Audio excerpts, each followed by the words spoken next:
ரொம்ப மரியாதை தான். ஆமா விழுங்க. சமைக்கலையா? சமைச்சிட்டேங்க. ரசம் வச்சு வச்சிருக்கேன், வாழைத்தண்டு கூட்டு வச்சு வச்சிருக்கேன். ரசமா? நேத்து ரசம் தான் வச்ச? அதத்தான் இன்னைக்கு வச்சு வச்சிருக்கேன். அதே ரசம் தானா? இன்னைக்கு அதுதே, நாளைக்கு அதே, நாளை கழிச்சு அதே. தீர வேண்டாமா? நாளை கழிச்சு வரைக்கும் ரசம் தானா? இந்த பாருங்க, விக்கிற விலைவாசிக்கு ஃபுட் வேஸ்ட் பண்ண கூடாதுங்க. Oh no.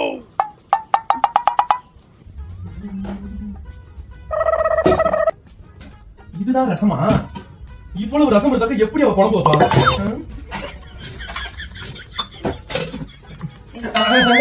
ரசம் நல்லா டேஸ்டா இருந்துச்சா, அதான் குடிச்சு பார்த்தேன். சூப்பரா இருக்கு. இப்படி டேஸ்டா இருக்கு, குடிச்சு குடிச்சு எல்லா ரசத்தையும் தீர்த்து நான் என்ன பண்றது? இதை வச்சு வேற 4 நாள் ஒப்பேத்தணும்னு நினைச்சிட்டு இருந்தேன்.